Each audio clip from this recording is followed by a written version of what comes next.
So we got a Q&A from God, I never remember how to say his name. Shakakus?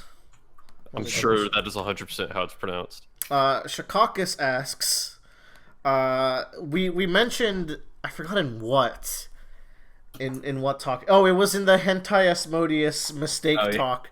Somehow it came up that we have all worked in the video game industry at some point, hmm and Shikakis wanted to know more about that. And we've been begging for people to send in these kinds of questions where it's just like, hey, talk about this random thing, or like, do you have any advice, or tell us a bit about your experience with blank. So I think it would behoove us to at least talk about this as Behoove! someone finally pulled the trigger. Where do we start? Because we've all worked in the industry at some capacity. We're not professional industry people. I'd say that we're I mean, all. I get paid to do it. I would say Willer and Bradley at this point have more professional experience than Tyler and We have like 5 or 6 years, but I have two. yeah. I have about 3.5, 4. Well, we could start at the start. This is a three-part story. It Yeah. has the Live Lab arc, it has the Bitloft arc, and then it has the Post arc. I would say we don't work. None of like we're probably the more realistic side of people who want to work in game dev. It's a Like shame. Depending on your position, yeah, definitely. we don't do anything glamorous. We've never worked at like big companies. People are like, "Oh, would I know anything you've worked on?" And it's like, absolutely not. Probably. Yeah, not yet. You might Well, know. Well, Bradley has a very cool release game, but we'll talk about it. We'll start at the start. The way this all started is we went to, and let's be careful with names. what we reveal here. We went to We went to a a college. university that had a video game research lab. That'd probably be the best way to put it, where you got paid to make educational games. Mm-hmm. Not full educational games. They were essentially like vertical slices or proof of concepts for other companies to purchase and take the idea from. Well, Basically, we had a parent company that could take our work, our prototypes, and then actually make it into it a was, it commercial was a product. partner company. Yeah. Yeah. The idea being is that like we would be given like Partner favors. company, quote Yeah. unquote.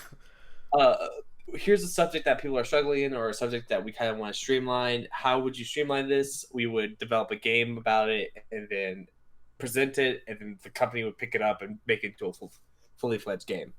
So, That's basically I started working at that company as a junior in college as a computer programmer. So as a software engineer. I'm a computer science major, so that's my background there. Yeah. I think I started like 3 or 4 months later. Hmm. As a designer, I studied architecture, and up until that point, I had been doing like game design in a meantime, like as a hobby through one of like our affiliated clubs that we had on campus, and that was an IGDA organization, which is International Game Developers Association, and it was a university chapter of it. So I had been going through them and like building up like the club's reputation and like making sure that actual games were being built instead of people just showing up and talking about games, because that was definitely an issue that was like existent prior. Um, but yeah, and that's actually where I met Bradley as well. Yeah, that's where I met everyone here. It's worth noting not that me. our work here is where we met everyone. Oh, sorry, no, our work in this company that we're talking about is where we all Yeah. met each other, pretty much, except for Tyler and Bradley. What are your resumes here? Like, where did y'all get started here? Well, I started in the same locale as these three did, except I was the oddball because I was basically called up to do it as a favor as the then producer, as like, can you help me out for like over the summer? And I ended up staying there for a year. Fuck. Yeah, and I was just like, oh, I kind of enjoy this. I don't anymore, but hey, that's whatever. We'll get there. This is a journey. Yeah. In This is steps. a journey. Bradley.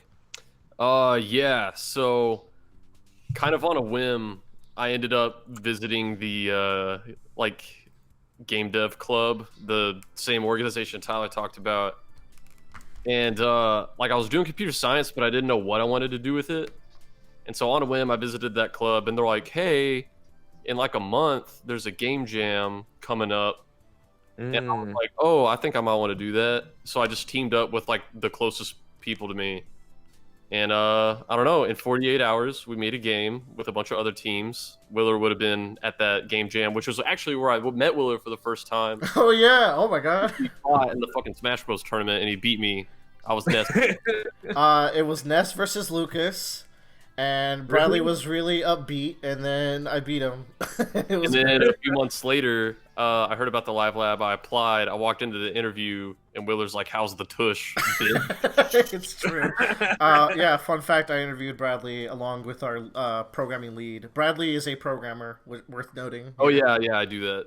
Oh, yeah. So yeah, that's me. That's how we all got started. I worked there for... God, I was there for a while. It was almost 2 years. I was there. Almost 2 years.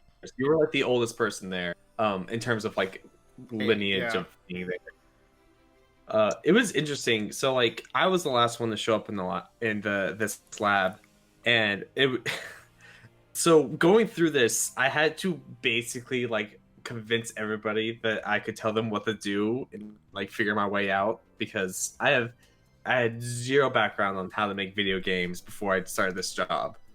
I watched some extra credit videos. That's as you do. It. Yeah, as I do. And that was about it. And I came into this, I'm like, I don't even know what a project manager does or what they do, but I guess I'll figure that out. And I somehow, over the course of the summer break, was able to scrap together a vertical slice that I think did pretty well what we were given. But I distinctly remember thinking, all right, I have to win the we had another project manager, and she had trouble talking to the engineers because of one guy named Willer. What an asshole that guy. And I distinctly remember thinking, it's like, if I want to talk to the engineers and get them to like sit down and like plan things out with me, I have to, because y'all's lead was pretty upbeat and could talk to anybody forever. So talking to that person was not hard. But you were the kind of the rock because you were there the longest and you knew the most. So it's just like, how do I get to talk about how do I open up to Willer? And Willer had a Phoenix Wright panel on his computer, and I was like, this is my one go-to. I have to push as hard as I can. And then it turns out that we both liked a lot of the same things. Joe fucking weaseled his way into my heart with my Phoenix Wright weakness. I mean, it worked. I mean, friendship is genuine and all, but I really had to like convince you, like, I'm not an asshole. No, Joe, I always liked you, and you guys overblew how scary I was to talk to, because we all the thing with working there is, I feel like more so for me and Bradley, we were pretty much friends with everyone, you know, like we were very open. Also, Bradley and Willer sat right next to each other. That's another reason. That's where I fell in love with Bradley. It's true. And the rest is history. And one day I told him about a little game called Mother 3, and he told me about a little book called Worm. Mother 3 is fucking good, y'all, by the way. And which the we rest haven't talked about on the podcast, because like we need to make sure that talk is perfect. That is a high tier talk. When Tyler finishes it, we'll talk about it. But yeah, like, what was it like working there? You know, it was messy because everyone was a student. That's kind of a caveat to working there. I was only a student there for about a semester, because then I graduated that winter semester, and then I stayed over during the spring. Yeah. It was it was fun. It was very fun. But like the biggest thing was, I came in there and everyone's like, I'm just gonna do this. I would walk up to people and basically slap them across the head, like, you need to work on the thing I told you to work on, and then walk away. Speaking of, Joe and I met because we were forced to work on a project together. It's true. That's another story. Tyler has some incredible backstory that I don't want to get into, but basically the entire deck was stacked against them. Like, man, Tyler's an asshole. I'm like, wow. We had this guy, but I guess I'll try to work with him.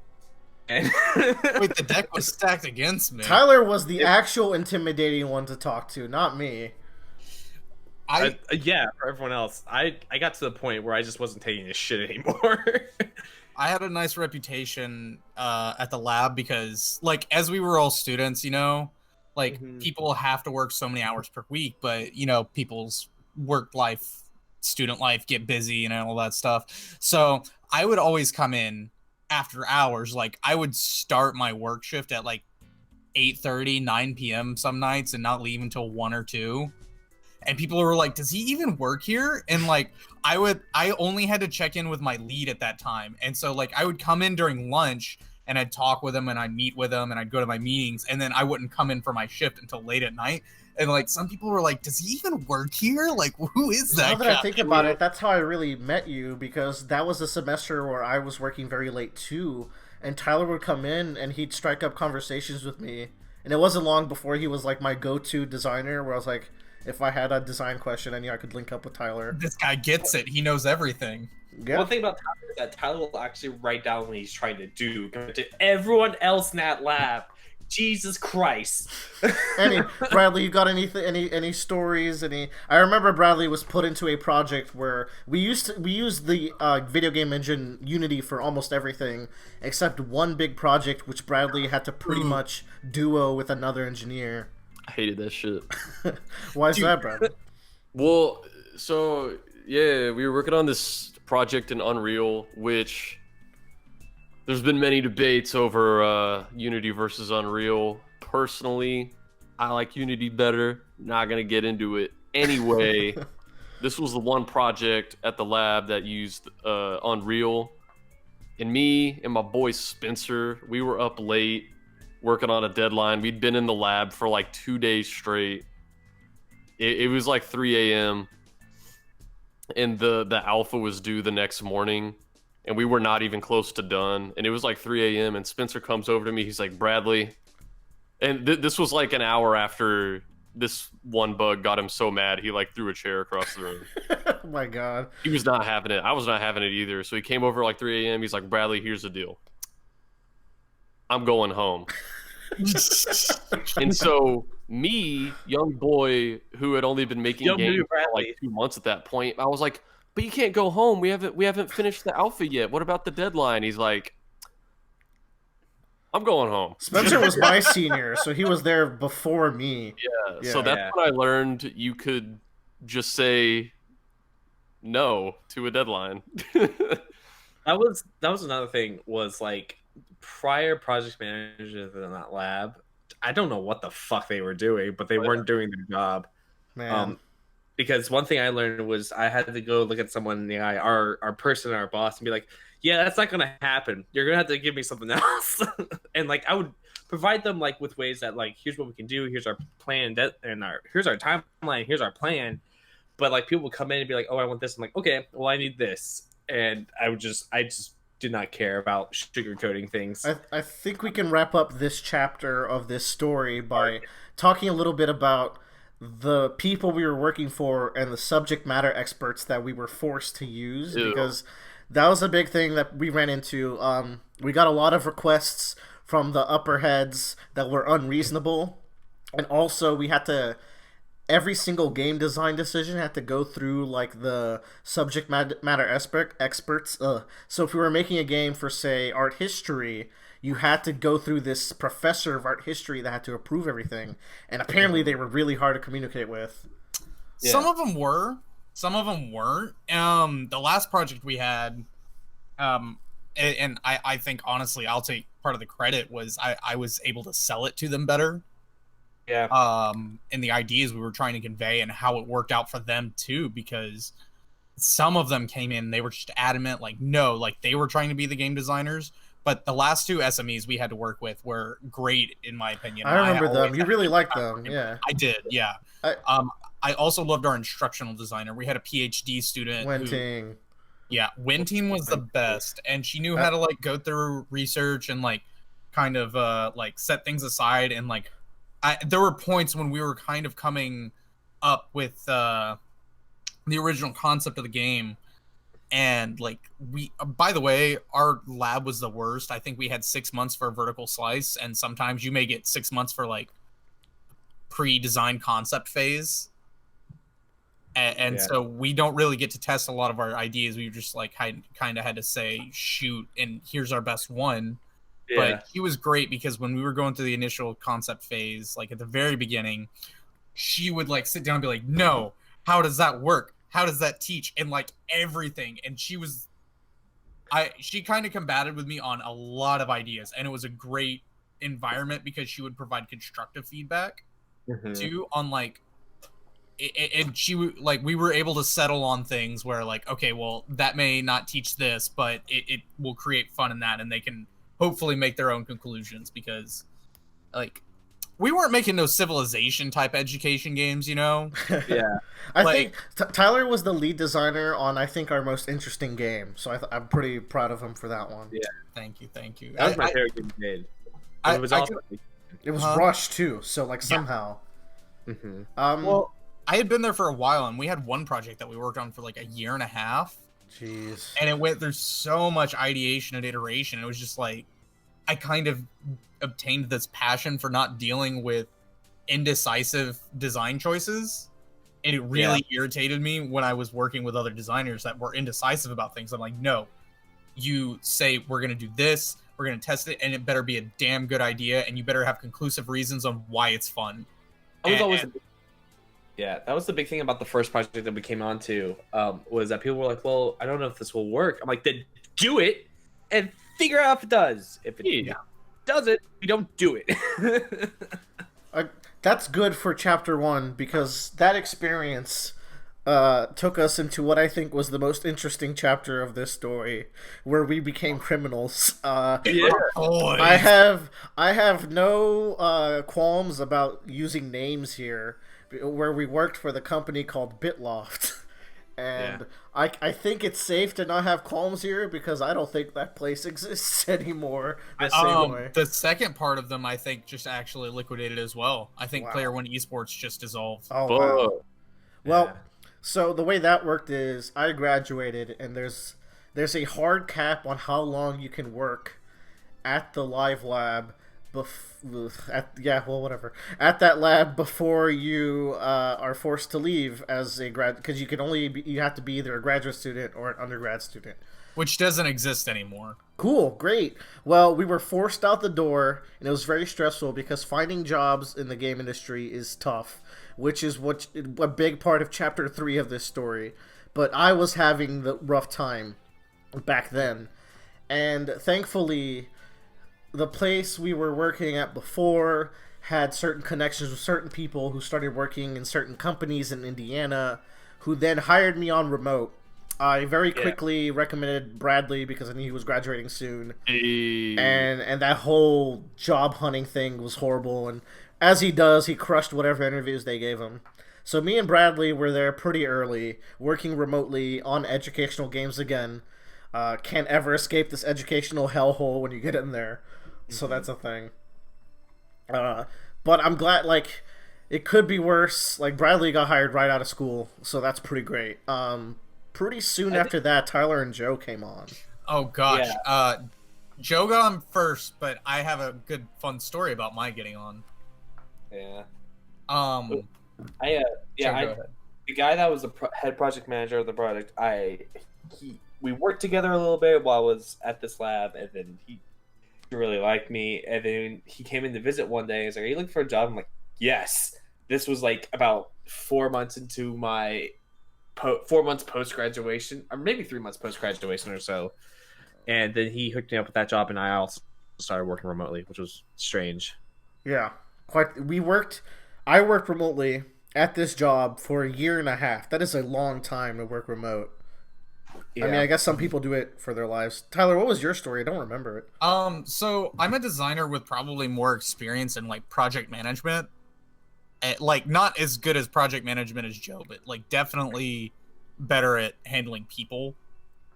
So I didn't go through like I have an architecture background. That's what all of my education is in. So I didn't get to do like labs and studio classes where like you go build level environments or you build games in a studio. Like, I only took 2 studio classes that helped me with game development.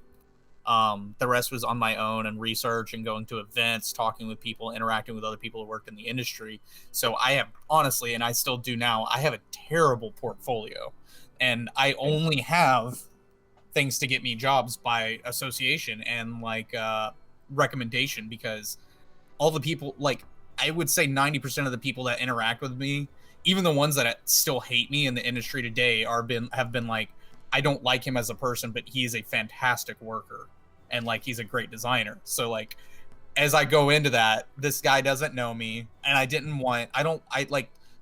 got the interview via recommendation from our old lab director, and she set up the interview, and I interviewed with him because there were some other designers working there already, and he goes, "No, I don't think we'll hire you at this time. We don't really need any more designers." Or he goes, "Level designers," and I go, "Oh, I was like very confused because I wasn't interviewing for the level design position. Wow. I interviewed for user experience." So our lead designer interviewed me straight up for the wrong thing from the get-go. Jeez. And I got rejected.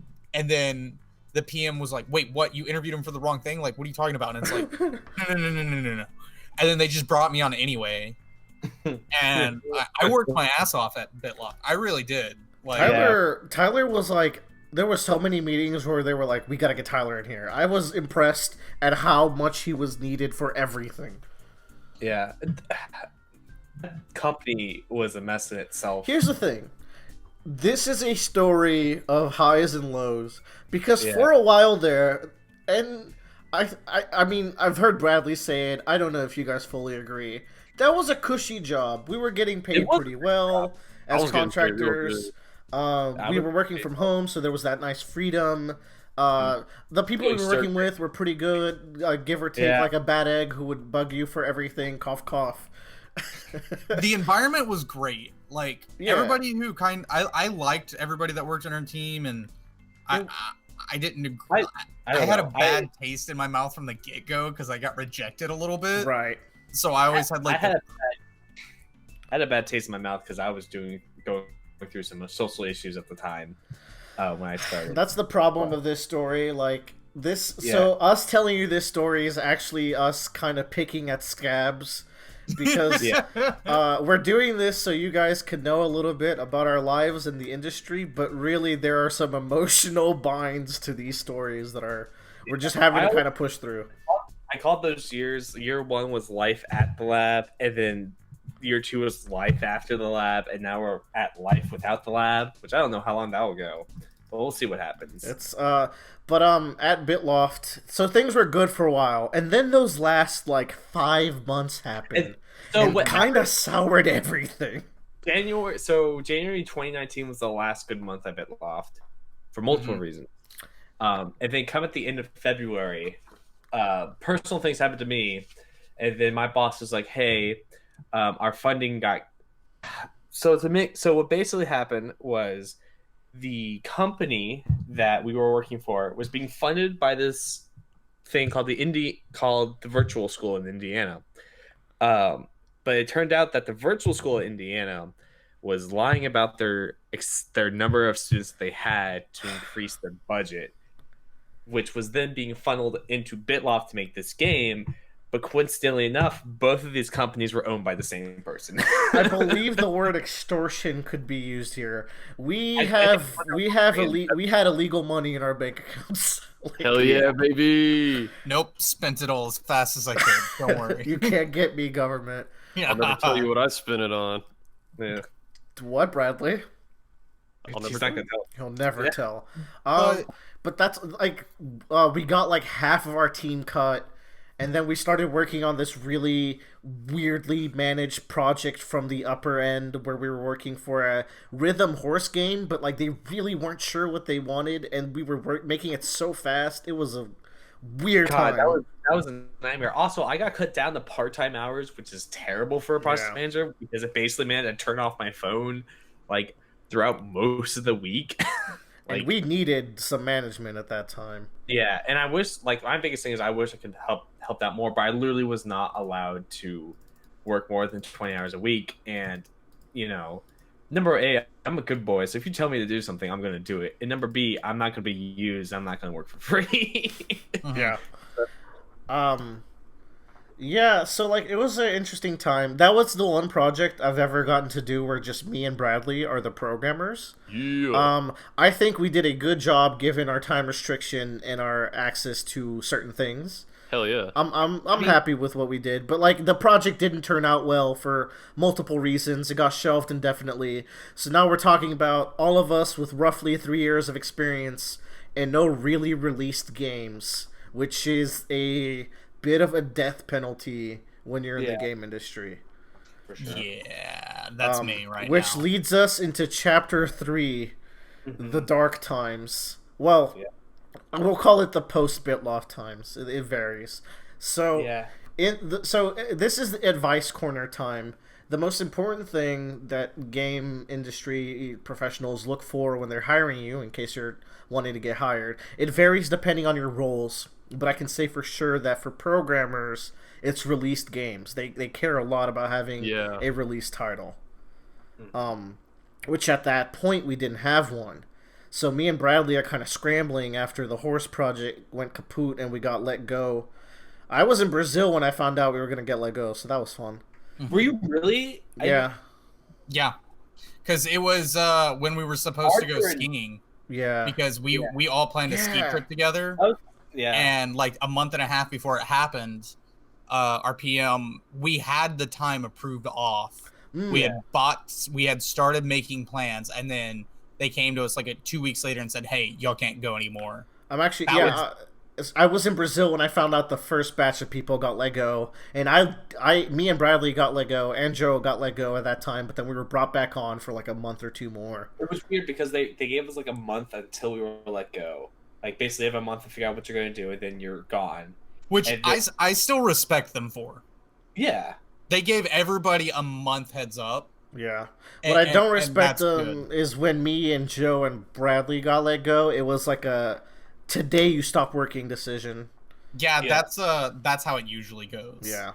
It is a very tough industry. Like, it's very important, and your portfolio and your experience matters a lot, and it's really tough to get it started to the point where, I mean, Joe, you don't have to speak on it too much. I'll just say that Joe's currently not working in the game industry anymore as a project manager. It was a lot of just a kind of like the environment that the game industry like creates, and I think there's a lot of great people in the game industry, but I also think there's a lot of exploitation and a lot of just people like working passionately on a project, because I think games are very so strange because games are the best when they are artistic and they have some like an author's viewpoint of how they want this thing to be made, but they're so also like industrial and industry that like you need someone there to like put deadlines and have things get done, or else you're going to run out of money. But you can't just like it's a hard balancing act to do, and I feel like it's hard for startups to get past. And it's just like there's so much pressure onto making something that will guarantee the sell, but games aren't something that can guarantee the sell. It's not like it's not there's so much more going on to it. I feel like the people that try to get into it half-heartedly don't understand that, and so it's just. And then even the industries that are going on right now, like the big ones, like they're starting to fall apart too. I have my own personal doomsday opinion on the game. Joe has his doomsday theory. We'll see how that. Joe, coronavirus is really like putting a wrench in everything on that. Put a wrench in your theory. As for me and Bradley, we're currently still programmers. After that Bitloff job, I worked at a VR lab that is working on a very cool project for MLB teams, a training simulation. And I worked there for a good chunk. It was kind of an underpaid job.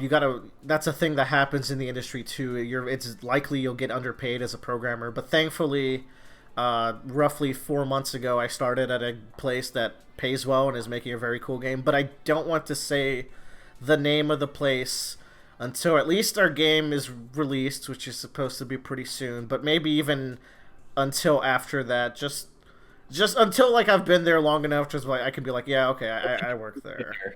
I would say For design, because I'm still hunting for jobs. Yeah, so I still apply for jobs all the time. Design has to be the hardest category to get a job in. It's so And honestly, I shot myself in the foot because I wanted to take the difficult route, and I'm suffering for it.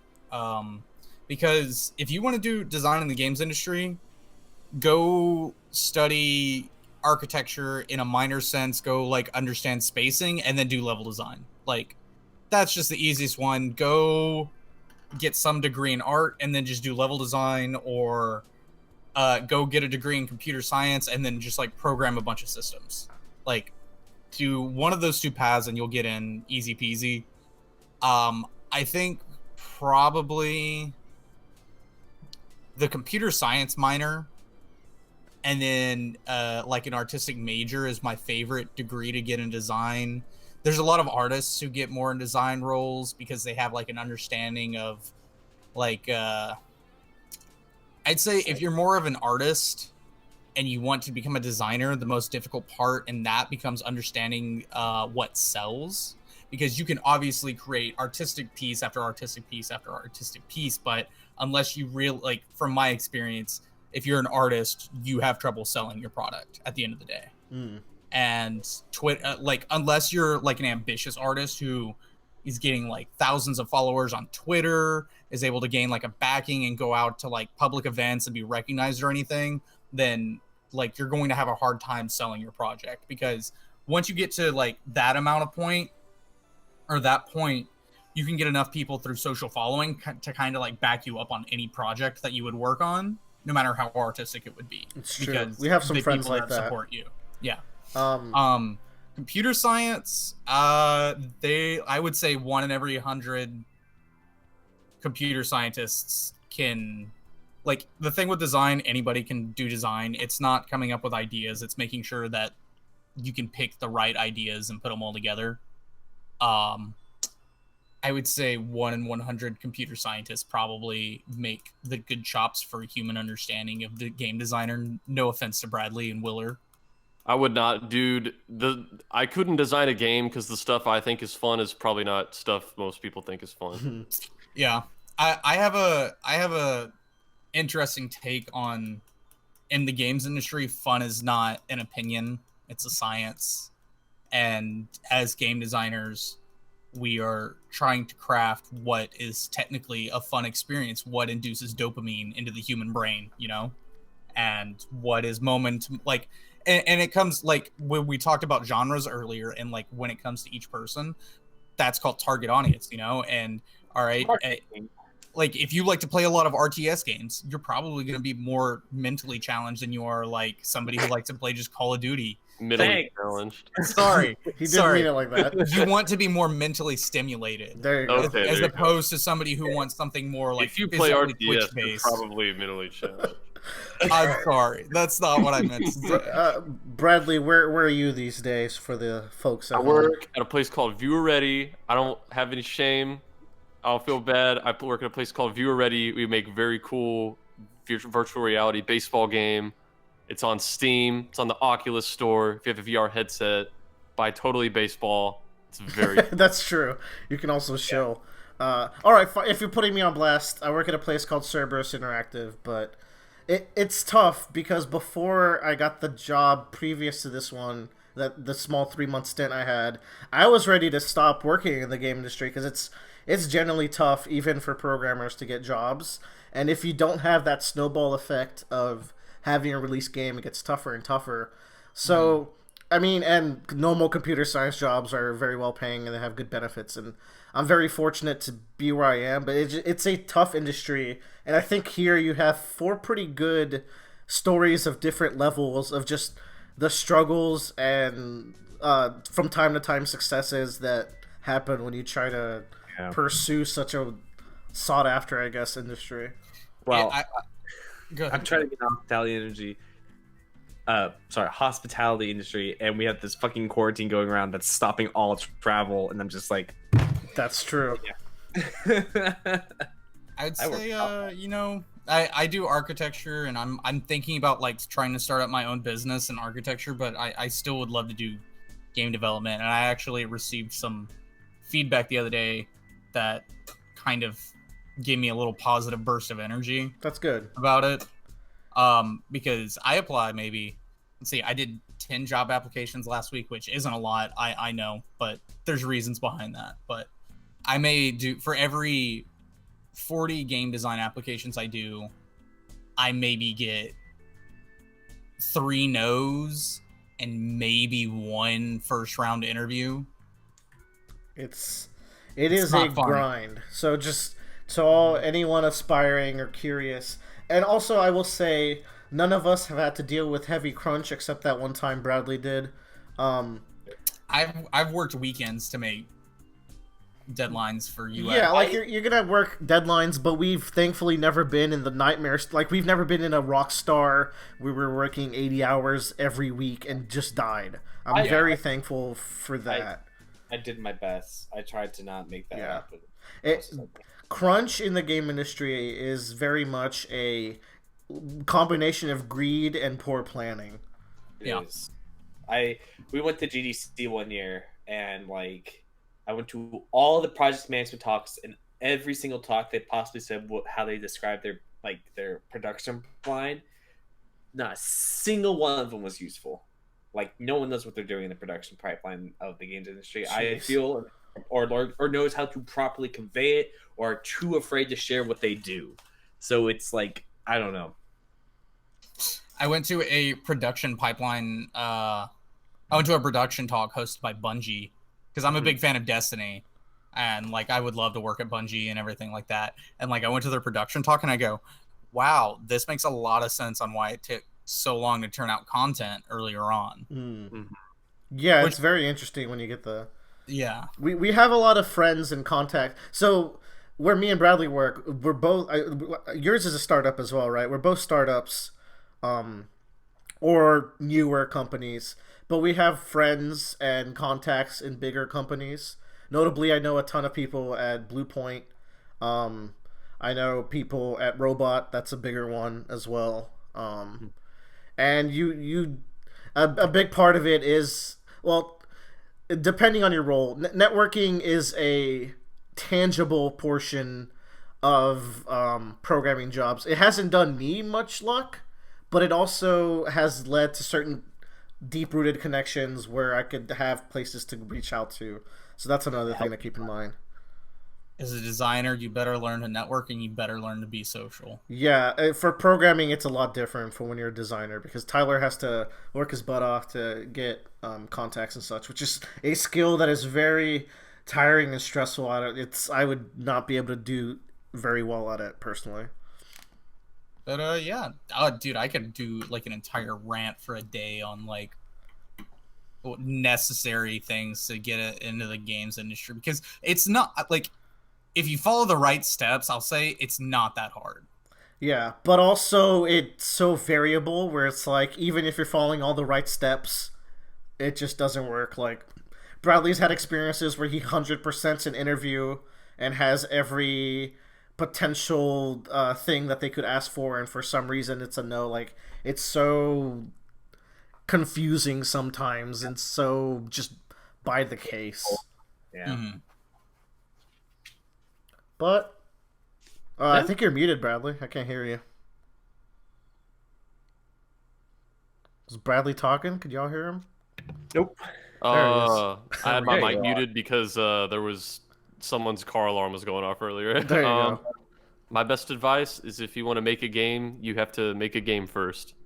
Damn, that's bars. That's truth. Mm-hmm. That's our talk. Please join us in a future Roundabout cast as Tyler lists out the step-by-step processes that might get you in the door. You'll just get an entire rant of my life story and misery right now. Yeah, tune in 1 month where Tyler gives us his official Honey Pop listings. Woo! Oh, yeah. God bless. And I'd leave out on a note where game dev is something you can always do as a hobby as well. Plenty of people have succeeded at it. So just do what you like. Have fun in life. Hopefully it works out for you all. Send us your energies for future endeavors. And be safe out in this quarantine zone. Goodbye, everyone. Bye, everyone. Goodbye.